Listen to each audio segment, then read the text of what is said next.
Okay, so thank you everyone. This is probably my fifth class on Alice's Adventure in Wonderland, or sixth class. So in the first few classes, we have talked about the genre of Alice's Adventure in the Wonderland. It is basically belongs to the genre of the nonsense literature. And sometimes it has also been termed as a fantasy literature. And of course, it's a children's literature. So এই জনরাগুলোতে Alice's adventure in Wonderland belong করে। অনেক ধরনের anthropomorphic character নিয়ে Alice's adventure in the Wonderland is constructed. যে ক্যারেক্টারগুলোকে আমরা এখানে পাচ্ছি প্রত্যেকের মধ্যেই there are human attributes, there are human qualities, and this is not only a tale about fantasy, this is also a tale about politics.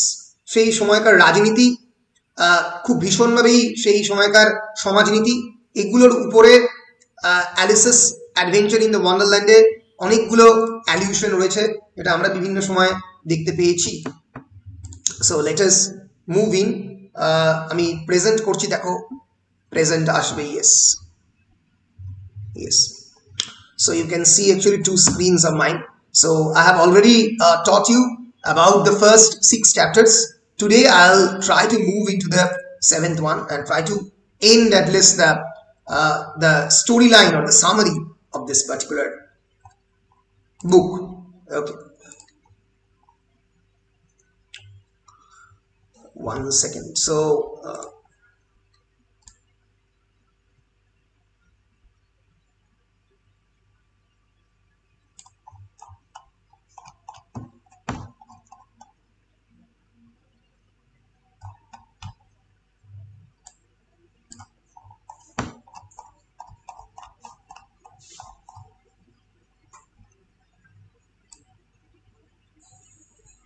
এক second দাঁড়াও, চ্যাপ্টারটা লোকেট করে নিয়ে peak in the paper. This is chapter 7, Mad Tea Party.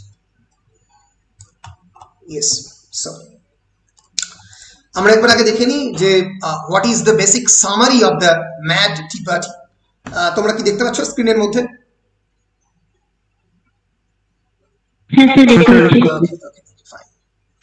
So chapter 7, a mad tea party. Alice becomes a guest at a mad tea party along with March Hare, the hatter. Hatter মানে যে টুপি পরে বসে থাকে এবং টুপি বিক্রিও করে, and a very tired dormouse who falls asleep frequently, only to be violently woken up moments later by the March Hare. Actually এই যে mad tea party description Alice দিচ্ছে, it's actually a description of the contemporary British Parliament. সেই সময়কার British আইন সভাতে এই March hair, Hatter, dormouse এরা বিভিন্ন সময়ই লেজিসলেটিভ অ্যাসেম্বলির বিভিন্ন মেম্বারদের, আমাদের যেরকম এমএলএ হয় ওদেরও, আমাদের যেরকম লোকসভা এবং রাজ্যসভা আছে ওদেরও হাউস অফ দ্য লর্ডস এবং হাউস অফ দ্য কমন্স। ইংল্যান্ডের যে লেজিসলেটিভ অ্যাসেম্বলি, যে আইনসভা, সেন্ট্রাল লেজিসলেটিভ অ্যাসেম্বলি, এই দুটো ভাগে বিভক্ত, House of the Lords and House of the Commons. So naturally আমাদের দেশেও যেরকম পার্লামেন্টের মেম্বারদের নিয়ে বা বিভিন্ন বিধানসভা এবং অন্যান্য আইনসভার মেম্বারদের নিয়ে যেরকম হাসাহাসি হয়, ও দেশেও হয়। ফলে this is a satire towards the contemporary politicians. এবং এই ধরনের mad tea party is a description of the parliament, যেখানে হঠাৎ করে কেউ ঘুমিয়ে পড়ে, ডরমাউসের মতো কেউ ফলস অ্যাসলিপ ফ্রিকোয়েন্টলি, এবং হঠাৎ করে উঠে পড়ে ঘুম থেকে, উঠে এই কেউ ডাকছে নাকি, যখন আইনসভায় কোন একটা বিষয় নিয়ে বিল পাস নিয়ে চেঁচামেচি হয়। সো তারই একটা ডেসক্রিপশন এখানে দেখাবার চেষ্টা করছে, যেখানে ডরমাউস হঠাৎ করে ঘুমিয়ে পড়ছে, only to be violently woken up moments later by the March Hare and the hatter, তুলে দিচ্ছে ওট ওট ওট করে। So the characters give Alice many riddles in the stories. এই পার্টিকুলার চ্যাপ্টারে আমরা দেখব ক্যারেক্টাররা অ্যালিসকে অনেক ধরনের রিডল মানে ধাঁধা, যেগুলো পাজলস, যেগুলো সলভ করতে হয়, they are known as riddles, and the stories, গল্প, এই গল্পগুলো বিভিন্ন সময় প্রেজেন্ট করছে, including the famous why is a raven like a writing desk. এটা আমরা দেখবো একটু পরে, এটার মানেটা কি একটু ভালো করে দেখলেই বুঝতে পারবে। এর মধ্যে একটা লিঙ্গুইস্টিক পাজল রয়েছে। Why is a raven like a writing desk, raven মানে কেউ বলতে পারবে? রাভেন মানে হচ্ছে দাঁড়কা। Yes, right, you are absolutely. Raven মানে হচ্ছে দাঁড়কা। কেন একটা দাঁড়কাকে রাইটিং ডেস্কের মতো দেখতে? এটা কি হতে পারে কোনোদিন? দাঁড়কাক এবং রাইটিং ডেস্ক কি কোনোদিন এক হতে পারে? কোনোদিনও এক হতে পারে না। So in what sense Alice is given by these is encountering this form of riddles? কারণ প্রত্যেকেই যারা রয়েছে এই গল্পতে এরা প্রত্যেকেই ল্যাঙ্গুয়েজ নিয়ে, এরা প্রত্যেকেই যদি লিঙ্গুইস্টিক এবিলিটি নিয়ে অ্যাকচুয়ালি খেলছে। সো আমি বারবার বলি সুকুমার রায়ের ছড়াতে বলা আছে যে ছিল রুমাল হয়ে গেল বেড়াল, কি করে? কারণ আমি যদি রুমালকে বেড়াল বলি আমার তো কিছু করার নেই। তার কারণ হচ্ছে রুমালের সঙ্গে আমি রুমালকে রুমাল বলছি যে একটা ধরে যাক সুতির একটা কাইন্ড অফ হ্যান্ডকারচিপ, এবার তার মধ্যে তো কোনো রুমাল জাতীয় পদার্থ নেই যে আমি তাকে মানে রুমাল না বলে অন্য কিছু বলতে পারি। ফলে ভাষাকে আমি আগেই তোমাদেরকে সিগনিফায়ার এবং সিগনিফাইডের ব্যাপারে ট্রান্সলেশন স্টাডিজে বলেছি। For example, I am calling this thing as a WiFi. ওয়াইফাইয়ের একটা পুরো কথা আছে, কিন্তু এই আমি বলছি ওয়াইফাইটা যেরকম দেখতে, সেই ওয়াইফাইকে যেরকম দেখতে এবং যে ধরনের জিনিসপত্র সে করে পারফর্ম করে তার সঙ্গে তো আলাদা করে ওয়াইফাই নামে কোনো সম্পর্ক নেই। দেওয়া হয়েছে কারণ language is a science system. আমরা ল্যাঙ্গুয়েজকে কোনো জিনিসের উপরে যতটা সম্ভব চাপিয়ে দেওয়ার চেষ্টা করি। ফর এক্সাম্পল ম্যানের মধ্যে ম্যান লাইক ইকুয়ালিটি আছে, আছে কি কিছু? এরকম থাকতেই পারে না। এই যে ধরো দেখ মান এবং হুশ নিয়ে মানুষ তৈরি হয়েছে, কিন্তু মানুষ কি মানুষ মান এবং হুশ কনসিয়াসনেস এবং কনসিয়েন্স বিবেক নিয়ে কি কোনো কাজ করে? করে না তো। মানুষ তো প্রচুর খারাপ কাজ করে, রেপ, ভায়োলেন্স, ডাকাতি, রাবারি সবই হিউম্যান বিইং করে। তা সত্ত্বেও আমরা মানে মানে ফলে হিউম্যান বিইং এর এসেনশিয়াল কোনো ক্যারেক্টারিস্টিক ফিচার আমরা ম্যান কথাটার মধ্যে বা ওম্যান কথাটার মধ্যে পাই না। সেরকমই অ্যালিস এখানে বলছে যে কিভাবে একটা র্যাভেন একটা রাইটিং ডেস্ক হতে পারে, যে কোনো সময় হতে পারে। যদি আমি র্যাভেনকে রাইটিং ডেস্ক বলি তাহলেই হবে। ফলে এই যে আমাদের ওয়ার্ল্ডটা ইজ অ্যাপারেন্টলি মিনিংলেস এবং আলাদা করে কোনো মানে নেই এই পৃথিবীর, আমরা জোর করে মানে চাপিয়ে দেবার চেষ্টা করছি। We always trying to associate meaning over it, সেটাই এখানে বলার চেষ্টা করেছে। And the Hatter reveals that they have tea all day because time has punished him by eternally standing still at 6 p.m. Hatter তখন তাকে রিভিল করে, তাদেরকে বলে যে that they have tea all day, তারা সবসময় সারা দিন রাত চা খায়, বিকজ টাইম মানে সময়কে এই পৃথিবীতে, অ্যালিসের পৃথিবীতে যেখানে অ্যালিস এসছে সবসময় যেন 6 p.m. থাকে। তো 6 p.m. একটা খুব গুরুত্বপূর্ণ সময়। কেন কেউ বলতে পারবে? Why 6 p.m. is being given very much importance here in this context? কেউ বলতে পারবে কি? একটু ভালো করে দেখলে বুঝতে পারবে, যখন ঘড়ির কাঁটাতে 6টা বাজে তখন কাঁটাটা একেবারেই 90 ডিগ্রি বা 180 ডিগ্রি অ্যাঙ্গেলে থাকে, মানে একদম স্ট্রেট থাকে। এইটা 90 ডিগ্রি, এটাও 90 ডিগ্রি। এর ফলে কোনোভাবেই একটা একে অপরকে টাচ করতে পারে না।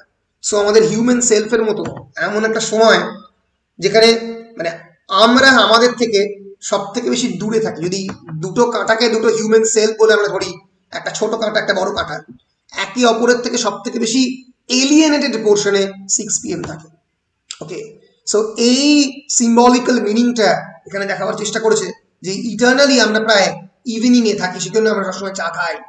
অর্থাৎ চা tea is basically a symbol, it's a drink for relieving anxieties. অনেক দেশেই আমরা জানি টিকে ইউজ করা হয় এক ধরনের ড্রিঙ্ক হিসেবে অ্যাংজাইটিকে দূর করার জন্য, নার্ভকে আরো বেশি পরিমাণে এক্সাইটেড রাখার জন্য, সো যাতে ঘুম না আসে, কফি টি এগুলো। সো হ্যাটার রিভিল করছে যে আমরা সবাই ইটারনালি অ্যাংশিয়াস আমাদের এই জীবনে, সেজন্য আমরা সবসময় যেন চা খাই। And Alice becomes insulted and tired of being bombarded with riddles, and she leaves claiming that it was the stupidest tea party that she had ever been to. এবং অ্যালিস সেই স্টুপিডেস্ট বললো যে এই টি পার্টিতে তার দেখা সব থেকে বোকা বোকা স্টুপিডেস্ট টি পার্টি, এবং সেটা সে ছেড়ে সেখান থেকে বেরিয়ে গেল। She is being insulted by these riddles. বলে এই বোকা বোকা আমাকে ধাঁধার বিভিন্ন প্রশ্ন তোমরা জিজ্ঞেস করছো, আমি এখানে থাকবো না। So this chapter basically deals with epistemological and phenomenological issues. What is epistemology? আমি অনেকবার ক্লাসের মধ্যে বলেছি, epistemology is basically the study about knowledge, জ্ঞান তত্ত্ব epistemology বলা হয়, and phenomenology is the subjective study of the objective human is the objective study is the subject of the subjective human perception, আমাদের ফিলিং, আমাদের perception, আমাদের cognition, আমরা কেমন করে দেখি, এই বিষয়ে যে পড়াশোনা হয় তাকে ফেনোমেনোলজি বলে। ফলে এই যে হ্যাটারের কথাবার্তা বা জর্মাউসের ঘুমিয়ে পড়া, এগুলোর মধ্যে প্রত্যেকটাই একটা ফিলোসফিক্যাল কনসার্ন রয়েছে। ওই যে একটু কি বললাম যে লিঙ্গুইস্টিক ফিলোসফি নিয়ে ডিল করছে, যেখানে raven what is it like raven becomes writing desk, তখন একটা দাঁড়কাক একটা রাইটিং ডেস্কে পরিণত হতে পারে। কারণ আমরা জানি যে ফিলোসফাররা বিভিন্ন সময়, যেমন কেমব্রিজ ইউনিভার্সিটির বিখ্যাত ফিলোসফার লুডুইক উইটগেনস্টাইন, পরবর্তীকালে তোমরা তার কথা জানতে পারবে, তিনি philosophy and nature of language নিয়ে, অ্যানালাইটিক ফিলোসফার বার্ট্রান্ড রাসেল এরা এই বিষয় নিয়ে কাজ করেছেন, এবং তারা সবসময় যেটা নিয়ে কাজ করেছেন সেটা হচ্ছে এই the dissociation between the signifier and the signified. আমাদের এই পৃথিবীতে যে সমস্ত অবজেক্ট রয়েছে সেগুলোর সঙ্গে সেই অবজেক্টকে যে নামে আমরা অভিহিত করি, যে পার্টিকুলার ল্যাঙ্গুয়েজে আমরা ডাকি, তার মধ্যে কোনো ইন্টিগ্রাল রিলেশনশিপ নেই। The relationship between the signifier and the signified is arbitrary, কোনো নির্দিষ্ট সম্পর্ক নেই। আমরা ট্রেনকে ট্রেন বলি কোনো নির্দিষ্ট কারণে নয়, ট্রেনকে ট্রেন বলা হয় বলে, বাসকে বাস বলি কোনো নির্দিষ্ট কারণে নয়। ফলে আমাদের পৃথিবীটা কিন্তু আসলে একটা meaningless system. Language is essentially a meaningless system, but it is a very important system for communication. আমরা একদল লোক পৃথিবীতে বিভিন্ন জায়গাতে বিভিন্ন ভাষা ব্যবহার করি। কেন ব্যবহার করি? একে অপরের সঙ্গে প্রপারলি কমিউনিকেট করার জন্য। কিন্তু তার মানে এই নয় যে প্রত্যেকটা ভাষার মধ্যে একটা নির্দিষ্ট শব্দের নির্দিষ্ট মানের সঙ্গে শব্দের উচ্চারণের কোনো সম্পর্ক আছে, তা নেই। সেই কারণেই আমি তোমাকে ধন্যবাদ বলি, ইংলিশে থ্যাংক ইউ বলে, স্প্যানিশে গ্রাৎসিয়ে বলে, ফ্রেঞ্চে অন্য কিছু বলে। ফলে এই যে থ্যাংক ইউ, ধন্যবাদ, তার মধ্যে কোনো এই নির্দিষ্ট সম্পর্ক নেই। এই ধন্যবাদ এবং তোমাকে যে ধন্যবাদ আমি মন থেকে জানালাম তার মধ্যে, ফলে আমি তোমাকে ধন্যবাদ বলে তোমাকে কোনো সময় গুলিও করতে পারি, করেও তাই। আমি এই মুহূর্তে একটা ওয়েব সিরিজ দেখছি নার্কোস বলে, which is about the Colombian drug lord Pablo Escobar, নেটফ্লিক্সে হচ্ছে। যদি তোমরা দেখো, খুবই full of violence and murder and other things. আমি রেকমেন্ড করি না বাচ্চাদের দেখতে, কিন্তু দেখলে বুঝতে পারবে যে একটা ভয়ঙ্কর পৃথিবী হচ্ছে মেক্সিকো, কলম্বিয়া, এই ল্যাটিন আমেরিকা, যেখানে ড্রাগ কার্টেলগুলো অপারেট করে, যেখানে কোনো একটা মানুষকে থ্যাংক ইউ বলার পরেই তাকে যে কোনো সময় স্নাইপার দিয়ে গুলি করে মেরে ফেলতে পারে। ফলে এই যে ভায়োলেন্ট পৃথিবী, যেখানে ল্যাঙ্গুয়েজের কোনো নির্দিষ্ট মিনিং নেই, তার কথা এখানে বলতে চাওয়া হয়েছে। বুঝতে পেরেছ? বুঝতে পেরেছ? হ্যালো? বেশ বেশ বেশ বেশ। সো এখানে আমি তোমাদেরকে বলবো, তোমরা এই যে ক্লিফ নোটসটা আমি দিয়েছি তার সামারি শুধুমাত্র সেকশন দিই, প্রত্যেকটা চ্যাপ্টারের শেষে একটা করে সামারি সেকশন আছে, সেটা একটু ভালো করে পড়ে নাও। যেহেতু নন ডিটেল টেক্সট, আমি পুরোটার মধ্যে ডিটেলে যেতে পারছি না, কারণ আমাকে যতটা তাড়াতাড়ি সম্ভব শেষ করতে হবে। সো তোমরা যেটা করো সেটা হচ্ছে এই অংশটা একবার মানে এই সামারির পোর্শনগুলো একটু ভালো করে দেখে নিও, কারণ অনেকগুলো ওই সামারির অ্যালিউশন রয়েছে আর কি। ঠিক আছে? তাহলে যদি তোমাদের বলো। বলছি পিডিএফটা দিয়েছেন? অবশ্যই দিয়েছি, 100% দিয়েছি, অনেক আগেই দেওয়া আছে, কিন্তু দেওয়া আছে, সে না আরেকবার দিয়ে দেবো দরকার হলে। ঠিক আছে? বেশ, দেখো আগে দেওয়া আছে, আমি তাও দিয়ে দিচ্ছি একটু পর। দেখো অনেক আগেই দেওয়া আছে, যবে থেকে অ্যালিসেস অ্যাডভেঞ্চার ইন ওয়ান্ডারল্যান্ড শুরু করেছি তবে থেকেই দেওয়া আছে। ওকে, so here is the chapter 8, the Queen's Croquet Ground. Chapter 8, এই চ্যাপ্টারে অ্যালিস যাবে একটা টি পার্টিতে, and she will encounter the game of the croquette. আমি আগেই বলেছি গেম অফ দ্য ক্রকেট কি, ইটস আ গেম যে গেমে একটা লাঠি দিয়ে অনেকটা গল্ফের মতো একটা ছোট্ট বলকে ফেলা হয়,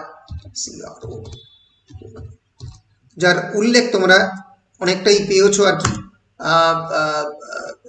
গেম যে গেমটার উল্লেখ তোমরা পেয়েছো রেপ অফ দ্য লকে, Alexander Pope's Rape of the Lock. This is the game of the croquet. It involves hitting wooden or plastic balls with a mallet through the hoops অনেকটা গলফের মতো এই দুটো জিনিসের মাঝখান দিয়ে এগিয়ে নিয়ে যেতে হয় তাকে বলা হয় ক্রকেট তো এই গেমটার ন্যাচারালি উল্লেখটা এখানে করা হয়েছে বিকজ এই যেরকম ভাবে ক্রকেট একটা গেম সেরকম ভাবে এই যে রাজা বা রানীকে কিংবা কুইনকে বিভিন্ন ধরনের অয়েলিং করে তাকে বিভিন্ন ধরনের ভালো কথা বলে আর ভালো পজিশন যে পেয়ে যাওয়া তার যে রীতিটা চলে আসছে তার কথাই এখানে উল্লেখ করা হচ্ছে so chapter 8 is about the queen's croquet ground and Alice leaves the tea party and enters the garden where she comes upon 3 living playing cards painting the white roses on a rose and red because the Queen of Hearts hates white roses so দেখতে পাচ্ছি যে Alice leaves the tea party ছেড়ে Alice is coming towards the ground and enters the garden এবং সেই গার্ডেনে ঢুকলো where she comes upon 3 living playing cards যে গ্রাউন্ডের মধ্যে সে ঢুকে দেখলো যে 3টে জীবন্ত কার্ড রয়েছে আমরা এরকম দেখতে পাই যে কুইন অফ হার্টস বা দ্য কিং বা the spades king of spades এই বিভিন্ন কার্ডের নামকরণ আমরা করি সেই কার্ডগুলো প্রায় জীবন্ত হয়ে সেই মাঠের মধ্যে ঘুরছে ভাবো কিং অফ স্পেডস জীবন্ত হয়ে ওইরকমই দেখতে মানুষটা ঠিক আছে ঘুরছে যেরকম তোমরা ইমাজিন করেছিলে রেপ অফ দ্য লকে সেরকম ইমাজিন করো প্লেইং কার্ডস পেন্টিং এবং যে তারা যেটা করছে দে আর পেন্টিং দ্য হোয়াইট রোজ তারা সাদা যে গোলাপ গাছগুলো লাল করে দিচ্ছে কেন বিকজ কুইন অফ হার্টস সাদা রোজ পছন্দ করেন না ফলে এই যে পাওয়ার এই যে ক্ষমতার যে বিভিন্ন অপব্যবহার the misuse of the power যে পাওয়ারে থাকা মানুষজন যদি কোনো জিনিসকে অপছন্দ করে যদি বলে যে না আমাদের বাগানে লাল গোলাপ ফুল ফুটবে না সরি সাদা গোলাপ ফুল ফুটবে না কারণ আমি সাদাকে ঘৃণা করি লালকে পছন্দ করি তাহলে প্রকৃতি তো আর সাদা গোলাপ তৈরি করা বা প্রোডাকশন করা বন্ধ করে দেবে না এটা তো সম্ভব নয় কিন্তু যারা ক্ষমতায় থাকে সবসময় সেটা করতে চায় সো এটা পৃথিবীর যে কোনো সময় যে কোনো জায়গায় ঘটে তোমরা যদি পরবর্তীকালে তোমরা অবশ্যই পড়বে গালিভার্স ট্রাভেলস যখন এখন সুইফটে লেখা গালিভার্স ট্রাভেলস সেখানেও দেখবে যে ল্যান্ড অফ দ্য লিলিপুট এবং ল্যান্ড অফ দ্য ব্রবডিগনাগিয়ানে যখন গালিভার যাবে সেখানকার যারা কিং বা কুইন কেমন করে তাদের সাবজেক্টদের অন্য সমস্ত জিনিসকে নিয়ন্ত্রণ করতে গেছে so power tries to control সবসময় নিয়ন্ত্রণ করতে চায় অ্যালিস তারপরে দেখবে a procession of more cards kings and queens and even the white rabbit enters the garden পরে অনেক বিভিন্ন কার্ডের যে মানে প্রায় প্রসেশন দিয়ে লাইন দিয়ে অনেক কার্ড ঢুকছে সেই গার্ডেনের মধ্যে মানে the living embodiment of the inanimate card যে কার্ড আমরা খেলি সেটা তো জীবন্ত নয় এখানে কার্ডগুলো জীবন্ত হয়ে গেছে হয়ে গিয়ে পরপর মিছিল করে ঢুকছে এবং তার মধ্যে কিংস এন্ড কুইন্স মানে কার্ডের কিংস এন্ড কুইন্সও আছে and even the white rabbit enters the garden এবং সেখানে হোয়াইট এবং র্যাবিটও ঢুকলো সেই গার্ডেনের মধ্যে যাকে দেখে অ্যালিস প্রথমবার এই ওয়ান্ডারল্যান্ডে এসেছিল so Alice then meets the king and queen Alice এরপরে রাজা এবং রানীর সঙ্গে মিট করলো the queen a figure difficult to please কুইনকে কিন্তু প্লিজ করা বা কুইনকে খুশি করা কিন্তু খুব মুশকিল introduces her trademark phrase সে সবসময় একটা কথাই বলে অফ উইথ হিজ হেড যাও গিয়ে মাথাটা কেটে নিয়ে চলে এসো যাও এর মাথাটা কেটে দাও of with his head which she utters at the slightest dissatisfaction with the subject কোনো লোকের সঙ্গে অল্প যদি কোনো বাদানুবাদ হয় কোনো অল্প dissatisfaction হয় বলে যাও মুন্ডুচ্ছেদ করো so Alice is invited to play a game of croquet with the queen and the rest of the subjects but the game quickly descends into chaos Alice কে ডাকা হলো এই গেম অফ ক্রকেট খেলার জন্য queen এবং তার rest of the সাবজেক্টের সঙ্গে but suddenly এই গেমটা একটা কিওসে এত হইচই হতে আরম্ভ করলো গেমটা হলো না so live flamingos are used as mallets and hedgehogs as balls আমরা দেখতে পাবো sorry live flamingos are used as mallet flamingo মানে flamingo is a type of bird FLAMMINGO flamingo কোন বার্ড একবার দেখে নাও flamingo Yes, these are all flamingos. So জীবন্ত ফ্ল্যামিঙ্গোকে mallet হিসেবে বা ব্যাট হিসেবে ইউজ করছে। এরা ধরা যাক যে গেমটার কথা বললাম একটু আগে গল্ফের মতো, সেখানে ব্যাট হিসেবে এদের ইউজ করা হচ্ছে, মানে ঢ্যাং করে মারলো হুশ করে উড়ে বেরিয়ে গেল এরকম আর কি, ঠিক আছে। আর living হেজহগস, hedgehogs is also another animal. Yes, it is basically a mammal, যাকে আমরা বলতে পারি পর্কিউপাইনের ছোট ভাই আর কি, যার গায়ে কাঁটা থাকে এরকম আর কি, একটা স্কিনি অ্যানিমাল যার স্কিনের মধ্যে অনেক ধরনের ছোট ছোট ছোট ছোট ছোট ছোট কাঁটা থাকে। সো সজারু, এক্স্যাক্টলি সজারুরই একটা স্পিসিস আর কি।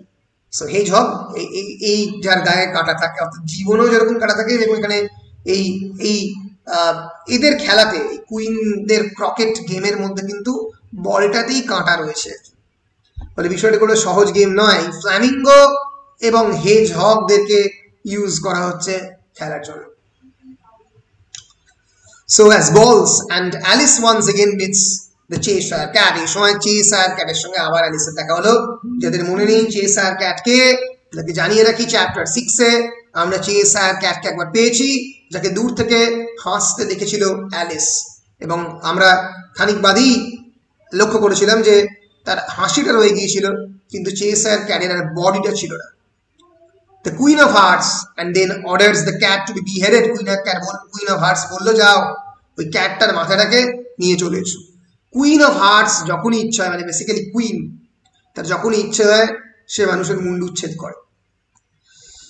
Only to have her executioner complain that this is impossible since the head is all that can be seen of him. হঠাৎ করে তার এক্সিকিউশনার, যে এক্সিকিউশন করে অর্থাৎ যে মারে আর কি, বিহেড করে, সে বললো চেসার ক্যাটকে করাটা প্রায় ইম্পসিবল, মানে তার মাথাটা নিয়ে আসা, কারণ মাথাটাকে বিহেড করা তার দেহ থেকে, কারণ তার শুধুমাত্র মাথাটাই আছে, তার দেহটা নেই। Because the cat belongs to the Duchess, the Queen is prompted to release the Duchess from prison to resolve the matter. এই সময় বোঝা গেল যে কুইন ডাচেসকে অ্যারেস্ট করেছিলেন, কারণ সে দেশের কুইনের সঙ্গে ডাচেসের খুবই খারাপ সম্পর্ক। So it's a very bad relationship with the Duchess. তো সেই সময়ে ডাচেসকে ডাকলো কুইন, যে এটা জানার জন্য যে যেহেতু তার ক্যাট, তার দেহটা কেন নেই, শুধুমাত্র মাথাটা কেন আছে। এবার এইটার the Cheshire Cat has been used as a symbol. কিসের symbol? The symbol of the mystery and the puzzles of the human mind, যে মানুষের মনকে সবসময় এক্স্যাক্টলি ধরা যায় না। ইচ্ছে করলে যদি আমি চাই একটা মানুষের মাথাকে বিহেড করতে পারি, কিন্তু আমি কি তার মনকে পেতে পারবো? পারবো না। দিনের পর দিন ধরে বিহেড করে গিলোটিনে, পরবর্তীকালে ফ্রেঞ্চ রেভলিউশনের পরে রেইন অফ টেরার চলেছে, সন্ত্রাসের রাজত্ব। তা সত্ত্বেও কি কোনোভাবে ফ্রান্সে পরবর্তীকালে ডেমোক্রেসির উত্থানকে রক্ষা করা গেছে? যায়। ফলে ইতিহাস সাক্ষী দিয়েছে পৃথিবীর সমস্ত জায়গাতে ভয় দেখিয়ে হোক, মেরে হোক, বন্দুকের নল হয়ে হোক, ক্ষমতার উৎস হয়ে হোক, তা সত্ত্বেও মানুষকে কোনোদিন দমানো যায়নি। সো এই যে এক্সিকিউশনার যে এক্সিকিউশন করতে যাচ্ছে, তার যে complain that the cat cannot be beheaded because the head is all that can be seen of him, শুধুমাত্র তার মাথাটা দিয়েই সব আছে। ঠিকই, আমাদের মানুষদের আইডিয়া, তার যে চিন্তা ভাবনা, পুরোটাই মাথাতেই থাকে। ফলে একটা মানুষকে খুন করে, একটা মানুষের দেহকে নিয়ে সম্পূর্ণ তার আইডিয়াটাকে ধ্বংস করা যায় না। যেভাবে মানে ভারতবর্ষের স্বাধীনতা সংগ্রামকে নষ্ট করা যায়নি, 3,000 বিপ্লবীকে খুন করেছে বিনয়, বাদল, দীনেশ, 16, 17, 20 বছরের লোকজনকে ফাঁসি কাটে ঝোলাবার পরেও ভারতবর্ষ স্বাধীনতা কোনোদিন মানে রুদ্ধ করা যায়নি তার দ্বার। তার একটা বড় কারণ হচ্ছে কোনোদিন বিপ্লবকে বা রেভলিউশন ইজ অ্যান আইডিয়া, একটা মানুষের মধ্যে থাকে না, হাজার হাজার মানুষের মধ্যে ছড়িয়ে পড়ে। So queen and the croquette গ্রাউন্ডে তিনি যে সমস্ত অটোক্র্যাটিক মেন্টালিটি তিনি এক্সপ্রেস করছেন, যে কে উড়িয়ে দাও, কে মেরে দাও, অফ উইথ হিজ হেড, এটার স্থায়িত্ব খুব বেশি দিন নয়। এটাই হয়তো এই পার্টিকুলার টেক্সটে অ্যালিস ইন ওয়ান্ডারল্যান্ডে একটা পলিটিক্যাল অ্যালিউশনের মধ্যে দিয়ে কন্টেম্পোরারি ব্রিটেনের সেই সময়কার যে autocracy, in the reign of the Queen Victoria, হয়তো সেটা হয়তো এখানে উনি বোঝাতে চাইছেন। So this is the chapter 8 of Alice's Adventure in the Wonderland. The chapter 8 is titled as The Queen's Croquet Ground, Queen's Croquet Ground. So this is chapter 8. Wait. This is the summary. In this chapter, Carol introduces the violently temperamental Queen of Hearts who insistently orders executions. যার কথা বললাম যে প্রত্যেক মুহূর্তে execution order করে। What is the meaning of the execution? Execution মানে বিহেডিং, মুন্ডুচ্ছেদ করা। And Alice plays an absurd, nonsensical game of the croquet with the king and the queen of the hearts, where the mallets and the balls are substituted with the flamingos and the hedgehogs, একটু কি বললাম। তো এই একটা absurd পৃথিবীতে যেখানে এরাও এই লোকজনরাও অ্যাবসার্ডিটি নিয়ে চলে, সেই জায়গাতেই যে এই যে একটা ইলাস্ট্রেশন এখানে দেখতে পাচ্ছ, king and the queen of hearts কে এরকম দেখতে, মানে অ্যাকচুয়ালি এরকম কার্ডের কিং অফ হার্টস বা কুইন অফ হার্টস এরকম, আর এখানে চেসার ক্যাট যার মুন্ডুটাকে চেয়েছে তার ছবি। So we are moving into chapter 9, the mock turtle story, mock টার্টলের গল্প। এই পার্ট এর আগের চ্যাপ্টারে আমরা দেখেছি যে ডাচেসের সঙ্গে কুইনের সম্পর্ক, কুইন অফ হার্টস এর সম্পর্ক একেবারেই ভালো নয়। and the duchess is brought to the croquet ground at Alice's request. ডাচেসকে ক্রকেট গ্রাউন্ডে অ্যালিসের রিকোয়েস্টে আনা হলো, and she ruminates on finding morals in everything around her. সে সব জায়গাতেই মরালিটি বা নীতিবোধকে খুঁজছে প্রত্যেকটা জায়গাতে। and the queen of hearts dismisses her on the threat of execution, বললো তোমারও মুন্ডুচ্ছেদ করা হবে। and she introduces Alice to the গ্রাইফুন। হঠাৎ করে অ্যালিসের সঙ্গে গ্রাইফুনের পরিচয় করতো, গ্রাইফন। এই গ্রাইফুনই আমরা দেখবো যে হয়তো ইজ দ্য এক্সিকিউশনার, পরে জানতে পারবো। and who takes her to the mock turtle, যে অ্যালিসকে মক টার্টলের কাছে নিয়ে যাবে। and the mock turtle is very sad even though he has no sorrow. Mock turtle খুবই দুঃখী ভাব, যদিও তার মধ্যে কোনো দুঃখ নেই। এটাও আর একটা অ্যালিউশন টুয়ার্ডস দ্য সিগনিফায়ার এন্ড সিগনিফাইড। কেন? কারণ আমরা যে বলি দুঃখ, এই দুঃখ কথাটা আমরা বললে দুঃখ বলতে আমরা কি বুঝি বলো? তোমরা এখানে যারা আছো তারা দুঃখ বলতে কি বোঝো? গোলাপ, দুঃখ কি বা যন্ত্রণা কি?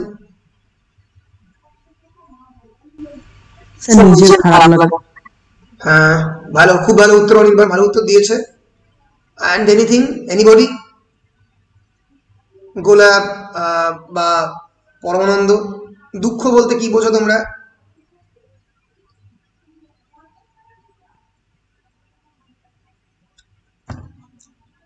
পরমানন্দ কিছু বলবে? তুমি হ্যান্ডটাকে রেজ করেছো দেখতে পাচ্ছি। যেটা ইমোশনালি খারাপ লাগা ওইটাই তো দুঃখ। হ্যাঁ, কিন্তু সেই ইমোশনালি খারাপ লাগার বিষয়টা কি, মানে কিরকম? আমি এটাই বলতে গেছি যে প্রত্যেকটা মানুষের কাছে দুঃখের ডেফিনেশন কিন্তু আলাদা। মানে আজকে আমার কাছে দুঃখ বলতে হয়তো হতে পারে যে আমাকে ছেড়ে কেউ চলে গেছে, আমার কাছের কোনো একজন মানুষ। অন্য ক্ষেত্রে দুঃখ বলতে পরীক্ষায় ভালো নাম্বার না পাওয়া হতে পারে। অন্য কোনো মানুষের ক্ষেত্রে দুঃখ বলতে তার ফাইন্যান্সিয়াল যে ভয়ঙ্কর ক্রাইসিস প্রত্যেক দিন তাকে ফেস করতে হচ্ছে, সেটা হতে পারে। সো ফলে the definition of sorrow is very complex and it is multifaceted in nature. দুঃখকে একটা শব্দে বর্ণনা করা প্রায় অসম্ভব। বলা যেতে পারে তোমার যে জিনিসটাতে তুমি তোমার যাতে ভালো লাগে, সেই ভালো লাগার বিপরীতার্থক যে কোনো ফিলিং বা খারাপ লাগা, বা যেখানে তোমার প্লেজেন্ট খুব একটা লাগছে না, তাকে তোমরা পেইন বলতে পারো বা দুঃখ লাগা বলতে পারো। But it is difficult to give a clear definition of sorrow. দুঃখের একটা ক্লিয়ার ডেফিনেশন আনাটা খুবই একটা কঠিন কাজ, ঠিক আছে? সো এখানে এই যে the mock turtle is very sad even though he has no সরো, তার কোনো সরো নেই কিন্তু তার মধ্যে স্যাডনেস আছে। এটা কিন্তু একটা লিঙ্গুইস্টিক গেম খেলছেন এখানে ক্যারল। ক্যারল বলছে অ্যাকচুয়ালি সরো শব্দটার মধ্যে কি কোনো দুঃখের ব্যাপার আছে? নেই। ফলে তাকে দেখে স্যাড বলে মনে হতেই পারে, কিন্তু তার মধ্যে কোনো স্যাডনেসের ফিলিং নেই। ফলে আমি যে কোনো মানুষকে বলতে পারি স্যাড, কারণ আমার ইচ্ছে। এই অ্যাবসার্ড ওয়ার্ল্ডে আমি লিঙ্গুইস্টিক্যালি যে কোনো মানুষকে ডিফাইন করতেই পারি, নিজের মতো করে বলে দিতে পারি। তারপরে তার মধ্যে সেই ইমোশনটা আছে কি নেই, তার দায়িত্ব কিন্তু ল্যাঙ্গুয়েজের নয়। So the mock turtle tries to tell the story, his story, about how he used to be a real turtle in school. এই মক টাটল কিন্তু আসলে আসল টাটল নয়। এই মক কথাটার মধ্যে এক ধরনের স্যাটায়ার রয়েছে, যে আমরা কি আসলে প্রত্যেকে আসল নাকি আসল নয়। আমরা কি আমাদের প্রত্যেকের আইডেন্টিটি আমরা নিজেরা যেরকম সেটা কি করে পৃথিবীর সামনে তুলে ধরছি, নিজেদের কি প্রপারলি এক্সপ্রেস করছি নাকি করছি না। ওকে, সো এইটাই সে বলার চেষ্টা করছে। এমন সময় which the Gryphon interrupts so they can play a game, যে সময় তার একটা গেম খেলতে গেল। চ্যাপ্টার 10 লবস্টার কোয়াড্রিল, ছোট্ট চ্যাপ্টার, অতটা ইম্পর্টেন্ট নয়। The mock turtle and the gryphon dance to the lobster quadrille while Alice recites "'Tis the voice of lobster." The mock turtle sings them beautiful soup, during which the gryphon drags Alice away for an impending trial. এমন সময় গ্রাইফুন mock টার্টলের কাছে নিয়ে গেল এবং তারা দুজনে মিলে একটা গান গাইলো। এমন সময় গ্রাইফুন একটা হঠাৎ করে ট্রায়াল শুরু হবে। ট্রায়াল মানে একটা বিচার সভা। সেখানে অ্যালিসকে টানতে টানতে গ্রাইফুন চলে গেল। Gryphon is basically representative of the Queen of the Hearts. So this chapter 9 continues Carol's exploration of the logical conclusions developed from faulty propositions and wordplay. গোটা প্লে জুড়ে আমরা কিন্তু এই বিভিন্ন জায়গাতে ফল্টি প্রপোজিশন, যে প্রপোজিশনগুলো দেওয়া হচ্ছে, যে র্যাভেনকে কি রাইটিং ডেস্কের মতো দেখতে, এই মক টার্টলটা স্যাড কিন্তু তার মধ্যে কোনো স্যাডনেস নেই, এগুলো প্রত্যেকটাই ওয়ার্ড প্লে, শব্দের খেলা, শব্দের ধাঁধা। The former is evidenced by Alice's re-encounter with the Duchess, who makes broad speculative generalization, এবং যেখানে আমরা দেখতে পাবো চ্যাপ্টার 9 আমরা অলরেডি দেখলাম যে এই the moralizing Duchess is a parody of the adult characters of the popular children's books of the 19th century. 19th century বিভিন্ন চিলড্রেন্স বুক তৈরি হতো, যার মধ্যে বিভিন্ন অ্যাডাল্ট ক্যারেক্টার তৈরি হতো। তারা বলতো প্রোটোটিপিক্যাল অ্যাডাল্ট ক্যারেক্টার্স, যাদের কাজই ছিল বিভিন্ন মরালিটিতে মানে জ্ঞান দেওয়া। সেই জ্ঞান দেওয়া ক্যারেক্টারের একটা রিপ্রেজেন্টেটিভ হলো ডাচেস, এবং queen is the representative of the autocratic characters, যারা একনায়কতান্ত্রিক, যারা মানুষকে চিরকাল কষ্ট দিতে, তাদের ডিসিশনই শেষ কথা এটা বলে মানুষজনকে যন্ত্রণা দিতে ভালোবাসে। চ্যাপ্টার 10 যেটা আমরা সামারিটা অল্প দেখলাম, the lobster and the lobster quadrille. One second. My goodness, সর্বনাশ করেছে। একটা বড় মতো মৌমাছি বা ভিমরুল জাতীয় একটা প্রাণী ঢুকে পড়েছে, বুঝলে? খুবই মুশকিল। এক সেকেন্ড। হ্যাঁ,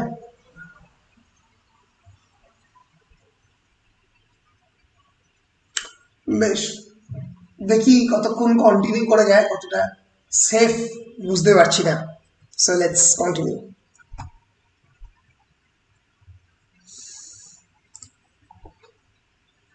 তোমরা কি আগেরটা বুঝলাম না। আচ্ছা, হ্যাঁ হ্যাঁ হ্যাঁ, বলো কোনখানটা বুঝতে পারছো? লবস্টার কোয়াড্রিল চ্যাপ্টারটা বলে দিই। হ্যাঁ, দেখছি, এক সেকেন্ড।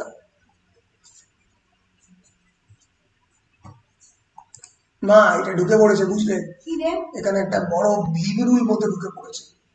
ভীমরুল এখানে ঘুরছিল, আমি পরিষ্কার বেশ বড়। এই যে, ওরে বাবা, এই যেখানে ঘুরছে। ওটা না, ওটা খুব ভয়, মারতে হবে। আচ্ছা, আমি ক্লাসটাকে আজকের মতো ডিসকন্টিনিউ করছি, বুঝতে পেরেছো? কারণ মানে কামড়ে টামড়ে দিন আমি বিপদে পড়বো। সো পরের দিন আমি কন্টিনিউ করবো, শিওর? ঠিক আছে? হ্যাঁ হ্যাঁ হ্যাঁ, বেশ, থ্যাংক ইউ।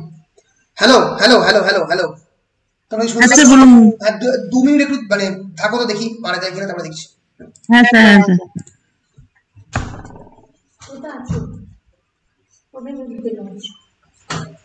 ওখানে না তলায় তলায় তলায় তলায় শোনাও না রে বাবা দূর পালানো জোরতে হ্যাঁ পা দিয়ে হাত দিয়ে পা দিয়ে থাকে বন্ধ বেরিয়ে গেছে মনে হচ্ছে তুই চলে বেরিয়ে গেছে এই কোথায় কোথায় কোথায় কোথায় না দিয়ে আমরা মারবি ঢাকা দিয়ে পেয়েছিস দেখতে পেয়েছিস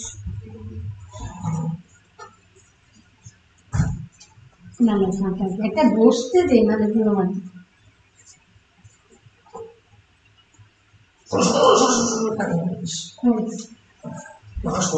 বসতে দে এক জায়গায় তাহলে মারতে পারবি বসলে বরং ঝাঁটা দিয়ে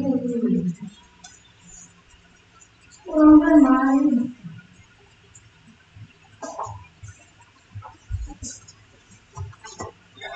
সেকেন্ড অ্যাক্সিডেন্ট দিচ্ছে দেখতে পায় হ্যাঁ দেখতে পাবো না এই যে মারতে যাচ্ছে দেখতে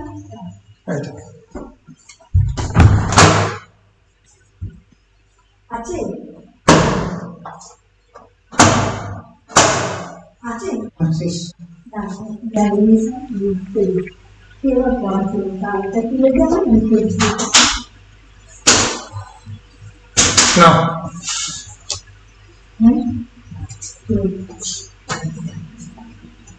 এগুলো আমরা ফিরিয়ে দেবো দেখতে করতে দেবো মনে গেছে হ্যাঁ সরি ফর দ্য ইন্টারাপশন আর কিছু করারও ছিল না সো শুনতে পাচ্ছ আমাকে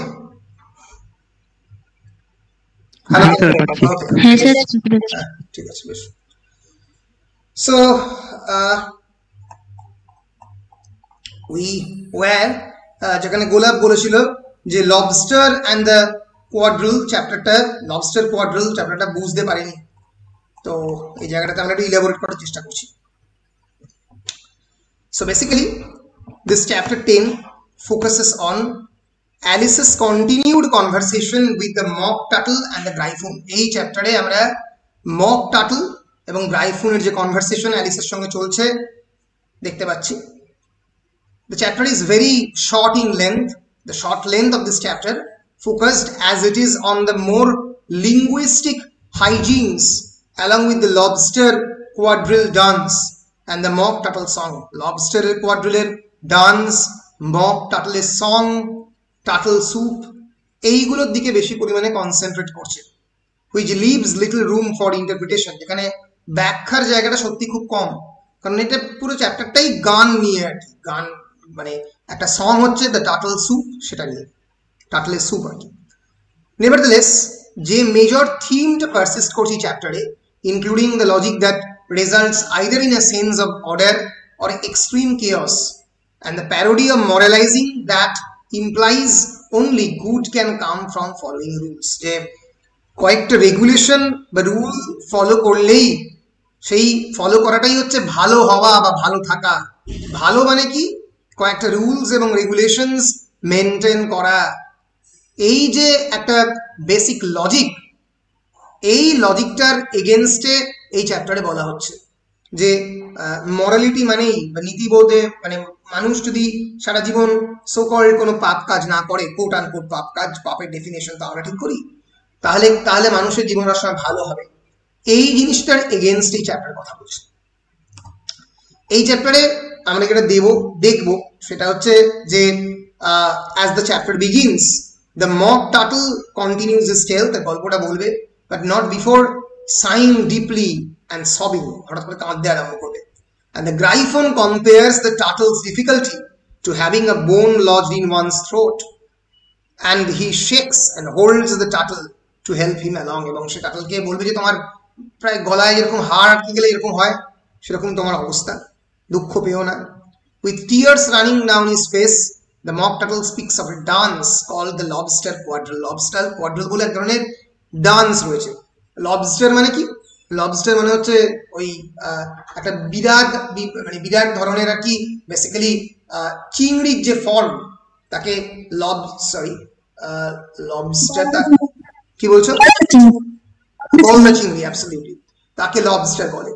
সো সেই পার্টিকুলার একটা মানে ওরকম দেখতে এক ধরনের ডান্স ফর্ম রয়েছে। সো সেই ডান্স ফর্মটা এখানে প্র্যাকটিস করবে।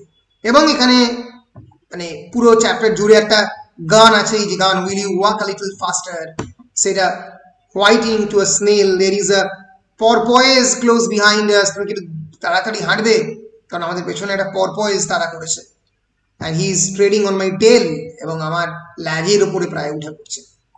সো এই গানটা এখানে হবে এবং দুজন ক্রিয়েচার হাসাহাসি করতে আরম্ভ করবে এবং মক টার্টল একটা গান গাইতে আরম্ভ করবে, একটা ভার্স এক্সপ্লেন করবে। And the mock turtle sings a song of praise for turtle soup, confronting him sadly his fear of death, of being eaten. He has just begun to repeat the chorus, এবং সে তারপরে কোরাসটাকে repeat করতে আরম্ভ করবে। Beautiful soup, beautiful soup, soup, evening beautiful soup. So at the urging of the Gryphon, when the three of them hear a cry from the distance, যখন তিনজনে distance থেকে শুনতে পাবে যে the trial is beginning, trial শুরু হচ্ছে। কিসের trial আমরা জানি না, এবং তখনই দ্য গ্রাইফন সিজেস অ্যালিস, অ্যালিসকে টেনে ধরে, ট্রায়াল মানে হচ্ছে বিচার সভা। Gryphon seizes Alice by the hand and leads her away, এবং সেখান থেকে তাকে নিয়ে যাবে। And Alice tries to enquire about the trial, but Gryphon runs faster and faster, তাড়াতাড়ি নিয়ে ওকে নিয়ে চলে যাবে। While the mock turtle's chorus of the turtle soup grows fainter, মানে টার্টল স্যুপ বলে যে গানটা চলছে ব্যাকগ্রাউন্ডে, যাতে মক টার্টল আর টিকটকে নাচছিল, সেটা আস্তে আস্তে ফেন্ট হয়ে যাবে, আস্তে আস্তে দূরে চলে যাবে, এবং তাকে বিচার সভায় আনার চেষ্টা করা হবে।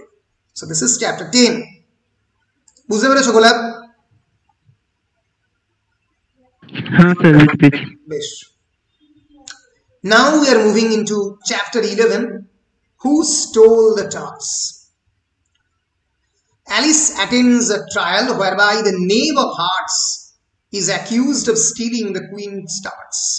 Alice এমন একটা বিচার সভা এসছে যেখানে the knave of heart বলে একজন ক্যারেক্টার রয়েছে। এবং knave of heart আমরা সবাই জানি is specifically is a card in a card game, একটা কার্ড। সে কিন্তু রিয়েল লাইফের ক্যারেক্টার এখানে, এবং তাকে অ্যাকিউজ করা হচ্ছে যে সে he is actually stole queen's tarts. So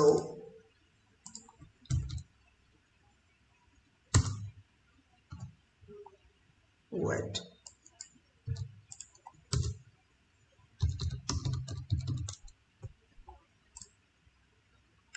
so I don't know actually, yes, tart মানে actually pastry আর কি। So queen's tart মানে a pastry designed for the queen, এক ধরনের স্পেসিফিক পেস্ট্রি, এক ধরনের স্পেসিফিক কেক, সেটা চুরি করার জন্য এটাকে টার্ট বলা হয়, যেগুলো ফল বা অন্যান্য জিনিসপত্র দিয়ে তৈরি হয়, তার তলা একটা ফাউন্ডেশন থাকে, অনেকটা পিজার মতো। তো এই টার্টটাকে, কুইন্সের টার্টকে চুরি করার জন্য, তাকে সাজা দেওয়ার জন্য আনা হয়েছে এখানে। The jury is composed of various animals, জুরির মধ্যে প্রচুর অ্যানিমাল রয়েছে, তার মধ্যে রয়েছে বিল দ্য লিজার্ড, তাকে একটু আগে দেখেছো তোমরা। The white rabbit is the court's trumpeter, trumpet মানে যে সবাইকে ডাকতে সাহায্য করে, এসো এসো এসো, ট্রাম্পেট দিয়ে, trumpet is a specific musical instrument. So white rabbit ভেপুর মতো, ভেপু দিয়ে বাজিয়ে আনতে সাহায্য করে। So white rabbit is the court's trumpeter, and the জাজ is the king of hearts, মানে নিজের স্ত্রী যেখানে ইনভলভ আর কি, কুইন, সেখানে কি জাজ আর কি, বুঝতেই পারছি কেমন বিচার সভা। সো এই পার্টিকুলার চ্যাপ্টারের মধ্যে দিয়ে কিন্তু সেই সময়কার যে জুডিশিয়াল সিস্টেম অফ ইংল্যান্ড, তাকে স্যাটিরাইজ করার চেষ্টা করেছে। যে জাজ যে কোর্টের মধ্যে রায় দেবে, সে মানে সেখানে ভিকটিম হচ্ছে তার নিজের স্ত্রী নিজেই। And the Dormouse scolds Alice, Dormouse অ্যালিসকে স্কোল্ড করলো, and tells her she has no right to grow at such a rapid pace and take up all the air, এবং ডরমাউস বললো তুমি এরকম তাড়াতাড়ি বেড়ে উঠছো, তোমার কোনো রাইট নেই এরকম তাড়াতাড়ি বেড়ে ওঠার। মানে অ্যালিস তো প্রত্যেক মুহূর্তেই সাইজে সেই ম্যাজিক পিলটা খাওয়ার ফলে গ্রো করেছিল, তার কথা এখানে বললো। So Alice scoffs and calls the Dormouse acquisition ridiculous because everyone grows and she cannot help it. প্রত্যেকেই বড় হয় এবং সেও বড় হচ্ছে। So meanwhile, witnesses at the trial include the Hatter, who displeases and frustrates the king through his indirect answers to the question and Duchess's coup. So এমন সময়ে এই ট্রায়ালের আমরা দেখতে পাচ্ছি উইটনেস হিসেবে হ্যাটার রয়েছে, যে কিংকে সবসময় ফ্রাস্ট্রেট করছে তার প্রশ্ন দিয়ে এবং ডাচেসের কু করছে। ট্রায়াল চলছে, and we have come into chapter 12, Alice's evidence, যেটা দিয়ে শেষ হচ্ছে এই গল্প। Alice is then called up as a witness. Aliceকে এই ট্রায়ালের উইটনেস হিসেবে ডেকে পাঠানো হলো, and she accidentally knocks over the jury box. jury box এর উপরে মানে উঠতে গিয়ে দুম করে পড়ে গেল with the animals inside them, ধাক্কা ধাক্কি হলো, and the king orders the animals be placed back into their seats before the trial continues. King বলল যে একটা জায়গার মধ্যে বড্ড বেশি অ্যানিমেল হয়ে যাচ্ছে, ওদেরকে অন্য জায়গায় বসো ট্রায়াল শুরু হওয়ার আগে। The king and the queen order Alice to be gone, citing rule 42 দিয়ে বলল যে তুমি এসো। All persons more than a mile high to leave the court.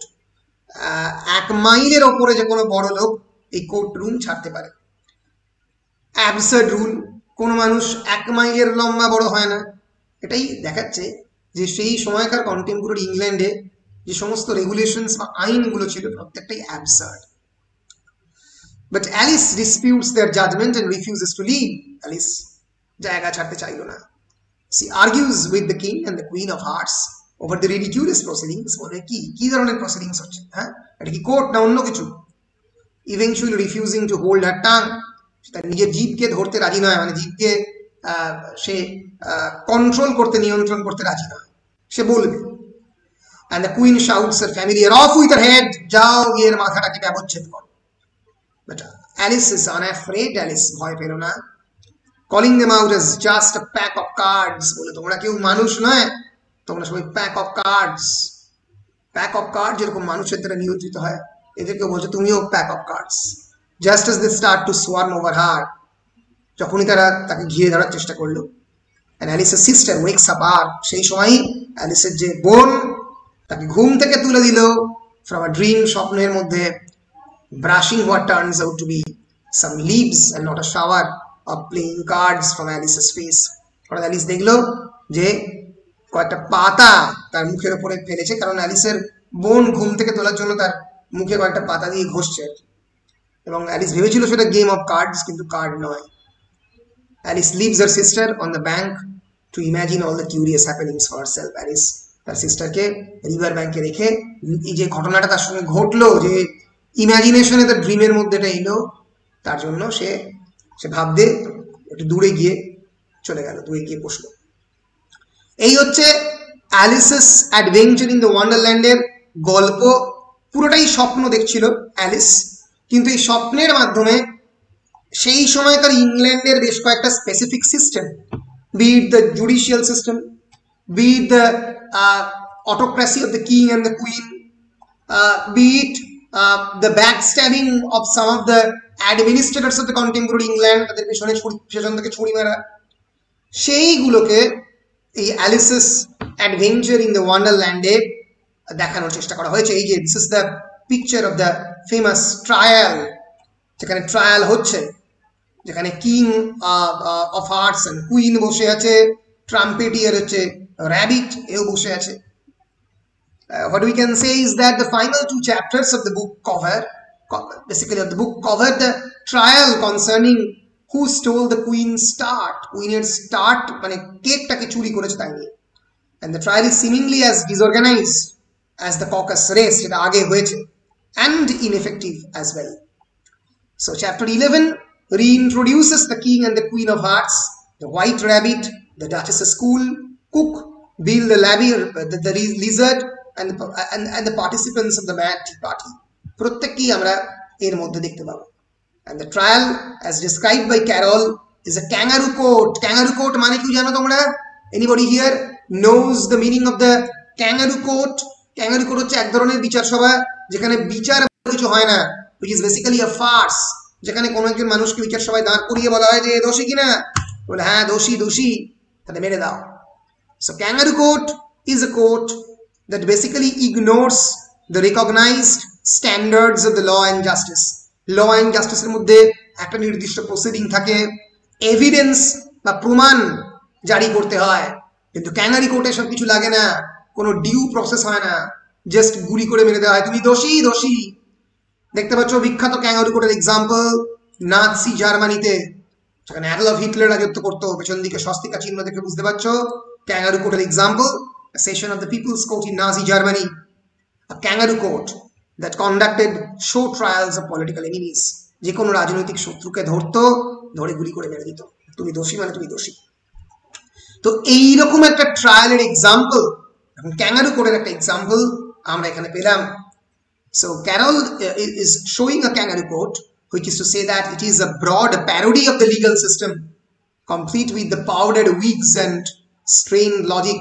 এই যে সেই সময়কার লিগাল সিস্টেমের একটা প্যারোডি তৈরি করার এখানে চেষ্টা করেছে। নাইটমেয়ারিশ কোয়ালিটি অফ দ্য ট্রায়ালের মধ্যে যে সমস্ত দুঃস্বপ্নের ব্যাপার রয়েছে, মানে সত্যি দুঃস্বপ্ন, ভাবা যায় না যে এরকম একজনকে ধরা হচ্ছে যে সে বেশি করে বড় হচ্ছে বা বেড়ে উঠছে বলে তাকে কোর্টের মধ্যে ডাকা হচ্ছে, ঠিক আছে। তো এই যে এই ভয়ঙ্কর সিস্টেম, এই সিস্টেমের বিপক্ষে লুইস ক্যারল এই চ্যাপ্টারে লিখেছেন। এবং চ্যাপ্টার 12-এ অ্যালিস ঘুম থেকে উঠে পড়ছে, সে বুঝতে পারছে সে একটা ইমাজিনারি ওয়ার্ল্ডে আছে, সে প্রত্যেকটা অন্যান্য যখন কুইনের সঙ্গে তার ডিসপিউট হলো, কুইন যখন বলো তুমি এখানে ছেড়ে চলে যাও, সে যখন ছেড়ে যেতে রাজি হলো না, তখন কুইনরা যখন তাকে শাস্তি দিতে এলো তখনই তার ঘুমটা ভাঙে।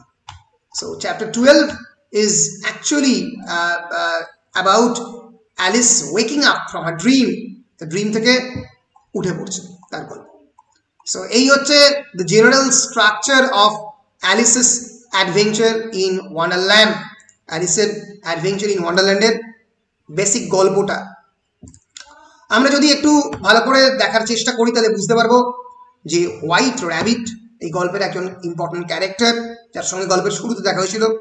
মাউস বা dormouse is another important character, chapter 2-তে স্পেসিফিক্যালি ইন্ট্রোডিউসড হয়েছিল যখন অ্যালিস খুব কাঁদতে আরম্ভ করলো, পুরো লবিটা জলে ভেসে গেল, তখন ডরমাউস এবং অ্যালিস এই গার্ডেনে আসবে, এবং গার্ডেনে আসার পরে এই ডোডো এবং তার সঙ্গে সঙ্গে অন্য যে 3টে অ্যানিমাল, ডোডো, ডাক, লরি এবং ইগলেট, এই 3টে অ্যানিমাল ইন্ট্রোডিউসড হবে, বেসিক্যালি পাখিরা, তাদেরকে নিয়ে আসবে।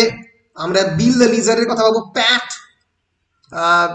একজন বেসিক্যালি একটা he works for the white rabbit, Bill the লিজার্ডের মতো হোয়াইট র্যাবিটের সঙ্গেও কাজ করে, সে একটা বেসিক্যালি শিম্প্যাঞ্জি।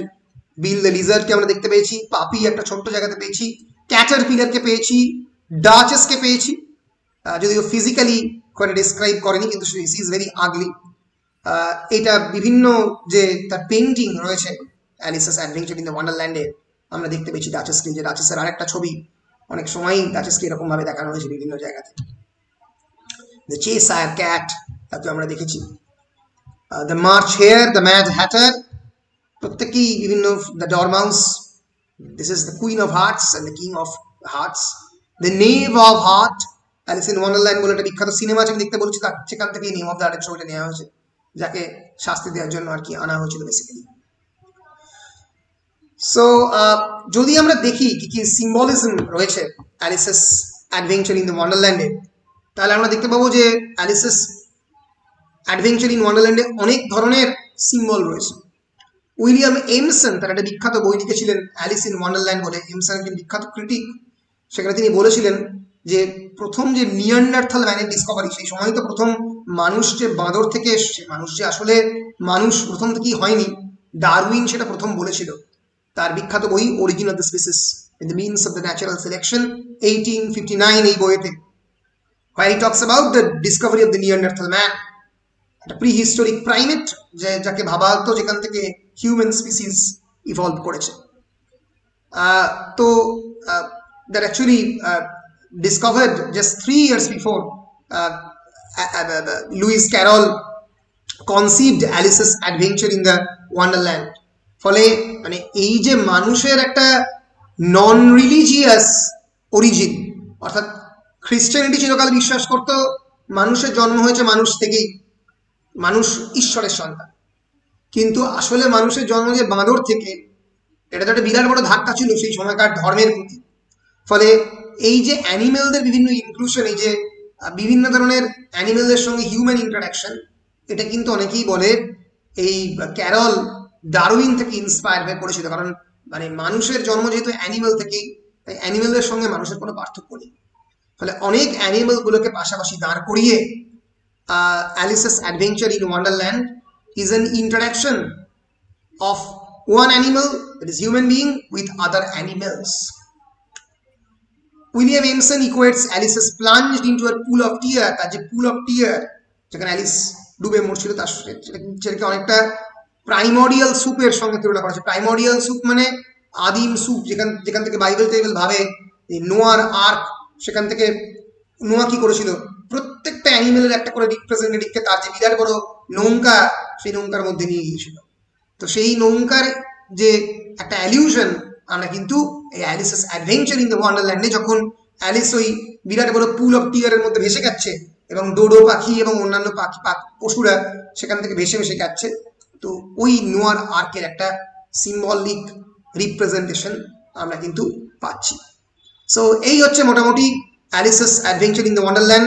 সেই সময়কার কন্টেম্পোরারি জুডিশিয়াল সিস্টেম, সেই সময়কার কন্টেম্পোরারি পলিটিক্যাল সিস্টেম, সেই সময়কার কন্টেম্পোরারি রিলিজিয়াস সিস্টেম, এগুলো সবার প্রতি এটা একটা আমরা বলতে পারি বিদ্রুপাত্মক লেখা বা স্যাটায়ার বা একটা বড় থাপ্পড়, একটা ক্যারেক্টার ম্যাপ আমি এখানে ক্রিয়েট করে দিচ্ছি। তো দেখলে মোটামুটি পুরো স্টোরির সামারিটা চোখে পড়বে। তো প্রশ্নটা হচ্ছে এখান থেকে কি কি ইম্পর্টেন্ট কোয়েশ্চেন আমি আরেকবার বলে দিচ্ছি। অ্যালিসেস অ্যাডভেঞ্চার ইন ওয়ান্ডারল্যান্ড থেকে 10 নম্বরের প্রশ্নই পড়তে পারে, 5 এবং 2 নম্বরের প্রশ্ন পড়তে পারে না। তো বর্ধমান বিশ্ববিদ্যালয়কে তো ঠিকমতো সবসময় বলা যায় না, কিন্তু তাও 10 নম্বরের প্রশ্নে ফ্যান্টাসি পড়তে পারে, চিলড্রেন্স ফিকশন পড়তে পারে। Alice's adventure is children's fiction, the title of Alice's adventure in the Wonderland, and ওই ফ্যান্টাসি এবং চিলড্রেন্স লিটারেচারের সঙ্গে একসঙ্গেই করতে পারো অ্যাজ আ ননসেন্স লিটারেচার 10 নম্বরের প্রশ্নে। আর ক্যারেক্টার অফ অ্যালিস পড়তে পারে, ঠিক আছে। এছাড়া যে ছোটখাটো ক্যারেক্টারগুলো রয়েছে সেগুলো 5 নম্বরের জন্য ইম্পর্টেন্ট, 5 নম্বর করে ভালো করে করার দরকার নেই, কিন্তু এই পাওয়ার পয়েন্ট থেকে অল্প অল্প করে দেখে নিতে পারো, কারণ 5 নম্বরের প্রশ্ন হয়তো পড়বে না, হয়তো 2-1টা পড়বে, যদি পড়েও 2-1টা পড়বে, কারণ এই নিয়ে খুব এবারে ঝামেলা হয়েছে যে কেন 5 নম্বরের প্রশ্ন ফেলা হচ্ছে, বর্ধমান ইউনিভার্সিটির নিজস্ব রেগুলেশন থাকা সত্ত্বেও ইত্যাদি ইত্যাদি। ফলে এই হচ্ছে মোটামুটি অ্যালিসেস অ্যাডভেঞ্চার ইন দ্য ওয়ান্ডারল্যান্ড। সবার মোটামুটি ক্লিয়ার? বলো। হ্যাঁ বেশ, তাহলে এর পরের দিন আমি একটা নতুন গল্পতে যাব, একটা নতুন টেক্সটে যাব। তোমরা বলো কোন নন ডিটেল টেক্সটটা পড়ালে তোমাদের সুবিধা হবে। যে কোনো একটা নন ডিটেল টেক্সটের নাম বলো, বা যদি কোনো ডিটেল টেক্সট পড়ে থাকে। কোনো ডিটেল টেক্সট পড়ে নেই তো? না সেরকম নইম স্যার পড়ান আর কি। বেশ 3 পড়ানোর পর। বেশ বেশ ঠিক আছে, তাহলে কোন নন ডিটেল টেক্সট পড়ানো যায় কেউ সাজেস্ট করবে? কেউ? সুস্মিতা, আয়ুষী, নুপুর, যে কোনো কেউ সাজেস্ট করতে পারো। অনির্বাণ বলো কোন নন ডিটেল টেক্সট। এই তোমাদের গলা শোনা যাচ্ছে না কেন ঠিক মতো? মোটামুটি বলো, অন্য কেউ এটা বলো, অন্য কোনো একটা গলা শুনি দেখি যে একই রকম লাগছে কিনা। হ্যাঁ বলো, শুনতে পাচ্ছি, বলো। হ্যালো হ্যালো, শুনতে পাচ্ছ? দাঁড়াও আসছি ঘুরে।